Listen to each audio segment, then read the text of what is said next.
Hello everyone, my name is Likang from the University of Science and Technology of China. I'm honored here to have the opportunity to introduce our recent work of high-rate quantum key distribution with silicon photonics. QKD has been developing for more than 35 years, with a rapidly increasing key rate and communication distance.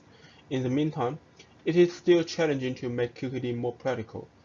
Ordinary QKD systems are often composed of bulky optical components, such as lasers, high-bandwidth modulators, and single-photon detectors. They are all very expensive, large-scale, and may be heavy. Such QKD systems can only exist in a research laboratory rather than in public hands. This greatly hinders QKD from becoming practical. Fortunately, the integrated platform has become a promising solution. It is born to be compact and miniaturized and can be easily integrated into common devices like cell phones. Also, mass manufacture makes it much more affordable than conventional optical components. In the near future, based on these features, a QKD network can be achieved in which the detectors can be placed in a central node of a city, where end users only need to hold chip-based transmitters. Due to these advantages of compact size and low cost, it's reasonable to prophesy that system integration is inevitable for future QKD developments.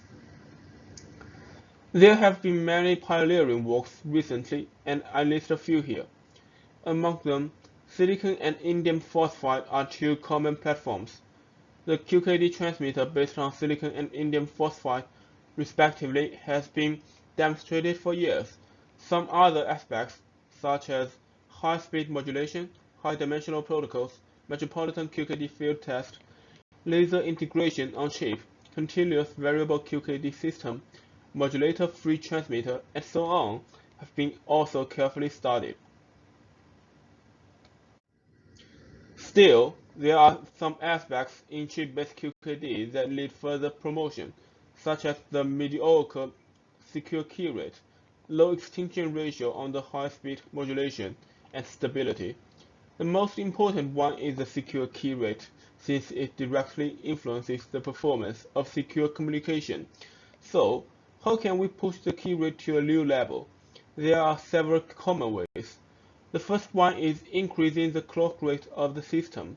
In this way, the number of transmitting qubits per second can be increased, and the key rate per second is promoted directly. The second one is to decrease the qubit by upgrading the QKD system, which can also promote the key rate considerably, as more rookies which would be consumed in the error correction procedure can be saved. There have been works demonstrating a clock rate as high as 5 GHz and a qubit as low as 0.01% respectively, based on the BB84 protocol. Besides, some other ways such as high-dimensional protocols are also utilized to promote the secure key rate further. In our implementation, we demonstrate a QKD system with a high clock rate of 2.5 GHz and a low qubit of 0.49%, based on a silicon photonic transmitter and the 1 decoy 4 encoding state efficient BB84 protocol. Our setup is shown in this figure. The two features, high clock rate and low qubit, ensure an unprecedented secure key rate of 2.42 megabits per second at a 101 km fiber distance. Besides, as the most important part of our system, the silicon photonic chip transmitter is commercially fabricated and integrates an intensity modulator, a polarization modulator, and a set of variable attenuators, all in a 4.8 times 3 square millimeter size wafer. This is a picture of our silicon photonic transmitter comparing to a coin. The polarization and intensity of each pulse in our experiment are modulated randomly. In addition, wavelength division multiplexing and electrical polarization controllers are used to implement time synchronization and polarization feedback respectively for continuous QKD runs without maintenance. I will introduce more details in the following. The first point is the low Q-bar achieved by our Liao modulation method. We use the polarization modulator module on the chip transmitter to encode bits and bases into polarization states. The modulator is composed of two Mach-Zehnder interferometer with a two-dimensional grating coupler. There are two kinds of phase modulators on the arms of MZI with different working principles and properties. One is the thermal optic transmit modulator, or TOM, in which the modulation is driven through heat. The other is the carrier depletion modulator, or CDM, in which the modulation is based on the plasma dispersion effect. Generally, the modulation bandwidth of TOM can only reach about kHz, but it has a small half-wave voltage of about 1 watt, while CDM can modulate the light as fast as GHz, but a higher half-wave voltage is required. Since we use a clock rate of 2.5 GHz, TOM is used as a bias in our experiment, and CDM is used to fast modulate each pulse. The two-dimensional grating coupler acts as a path-to-polarization converter. Light of the two inputs are converted to two orthogonal polarization states, noted as H and V here. Combining all these components, this polarization modulator can prepare arbitrary polarization states on the Poincare sphere. Ideally, the modulators on the first MZI, TOM2 and CDM2 ought to change the relative intensity between H and V, noted as theta here, while the modulators on the second MZI, TOM3 and CDM3 ought to change the relative phase between H and V, noted as phi here. 4 BB84 states can be obtained either by tuning the first or the second MZI. However, there exist two imperfections of the components on the chip, which deteriorates the extinction ratio and results in an increasing Q-bar. Firstly, the two polarization states, H and V, converted by the two-dimensional grating coupler, are not orthogonal enough. Here I mark the non-ideal polarization as V'. We characterize this imperfection by tuning TOM2 on the first MZI, and the output polarization state goes at this red line on the Poincare sphere. It shows that the extinction ratio between H and V' is only 19 dB, so we can prepare polarization states with high visibility by only tuning the first MZI. The other imperfection comes from the voltage-dependent loss of CDM, which will introduce higher loss when the modulation voltage increases. This extra loss leads to the unbalanced intensity between the arms of the second MZI, and thus H and V.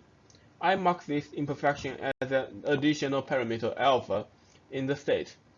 We characterize this imperfection by tuning CDM3 on the second MZI, and the output polarization states go as this blue line on the Poincare sphere. As a result, the right-handed circular polarization, marked as R, the purple cross, deviates the most from the ideal one, marked as the black dot, and only a 21 dB extinction ratio can be obtained. So we can prepare polarization states with high visibility by only tuning the second MZI either. To attain a higher extinction ratio and correspondingly a lower Q-bar, we use CDM2 on the first MZI to compensate the voltage-dependent loss accordingly, and we get an extinction ratio as high as 30 dB when on the static modulation. Such high visibility ensures a low Q-bar of 0.49%. This polarization modulation method is key to our high rate result. To achieve such a high rate, another important thing to consider is how we can implement such a high clock rate. A common solution is using an arbitrary waveform generator plus an electronic RF amplifier to generate high-speed modulation signals with amplitudes high enough. This method is quite expensive, and the signals generated by AWG are AC coupled. In a QKD implementation, electronic driving signals with multiple amplitudes are always needed to modulate different intensities and encoding states, while different amplitudes of AC-coupled signals are correlated. Once one of them is adjusted, the rest will change accordingly, just like this animation shows. This makes the modulation process much more complicated. Therefore, we instead use a homemade FPGA electronic board with a sampling rate of 10 GHz and a maximum peak-to-peak output of 7.5 volt. This is much more cost-efficient, and the output signals are DC-coupled. The generated signals can have 4 adjustable independent levels at most, which is enough for our QKD implementation. This feature is achieved by the generation of 3 amplitude-modulated and synchronized pulses, which are then power combined to generate the desired pattern with multiple amplitudes. This figure shows the eye diagram of the generated random pattern pulse, cited from the reference on the corner. Then, on the theoretical side, we compare between different decoy state methods in BB84 protocol and choose to implement the 1 decoy intensity 4 encoding state protocol, based on the simulation and comparison. This protocol is simple to perform, as there's low need for modulating the vacuum states, which requires high intensity extinction ratio. Also, this protocol has been theoretically proved with composable security against general attacks. Most importantly, as shown in the simulation results, when under a relative low QBA and loss, the 1 decoy intensity protocol gives the highest key rate, which matches the condition in our experiment. With the larger QBA or loss, the advantage will vanish gradually. This result can be interpreted as a competition between 2 factors that affect the secure key rate. This is the formula of the final secure key rate based on the raw key parameters of a QKD run. The parameters are both affected by effective detections and parameter estimation procedure. In the 1 decoy intensity protocol, there's low vacuum intensity besides 1 signal and 1 decoy intensity, so this can save space for the signals used to generate the final keys. This will increase the number of effective detections and thus the key rate. In the meanwhile, without the assistance of detection events relevant to vacuum states, the bound calculated in the parameter estimation procedure will be looser and deviate more from the real value, leading to a lower key rate.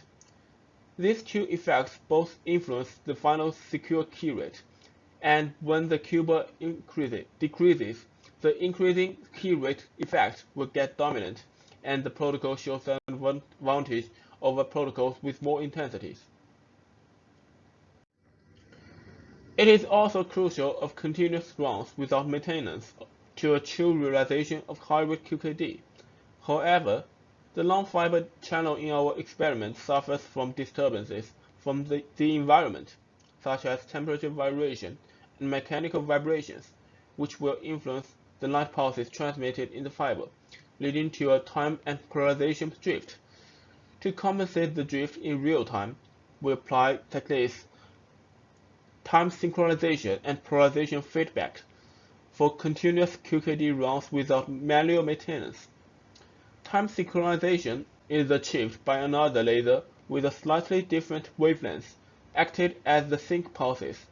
The sync and signal pulses are combined through wavelength division multiplexing, or WDM, then transmitted in the same fiber and separated by another WDM on the detection side. The sync pulses are then detected by photon detectors, and the generated signals are used to compensate for the drift of signal pulses. Since both kinds of pulses go through the same fiber and are exposed to the same disturbance, the relative temporal relationship between them is essentially constant, and the sync pulses can be a good time reference for the signal pulses. As for the polarization feedback, sufficient calibration signals are prepared and sent periodically to the detection side. Their qubits are used as the feedback signal, which is then transformed to control the electrical polarization controllers, promising us real-time alignment of the polarization to the original one. With the two self-adjustment functions in our system, we can run QKD continuously for at least 7 hours, with non-increasing qubits and non-degrading secure key rates shown in this figure. In summary, we implement a high-speed, high-rate QKD experiment based on silicon photonics. We achieve a secure key rate of 2.42 megabits per second and a 101 km long fiber channel. This is one of the highest key rates reported. More importantly, our work demonstrates the ability of chip-based QKD to achieve the same secure key rate as fiber optical systems, while offering additional benefits of high robustness, miniaturization, and low cost. This is suitable for transmitters on users' hands in future QKD networks. In the next step, a high-bandwidth chip-based QKD network may be accomplished by combining the techniques developed here with wavelength and space multiplexing. Also, the integration of electronics and photonics on a single chip is an interesting and inevitable direction towards a higher integration level of the whole QKD system. At last, I would like to thank my supervisor, Professor Feihu and Jian-Wei Peng, and all the members in our research team. Thank you for listening, and we hope you have enjoyed the talk. We look forward to meeting you all during the conference.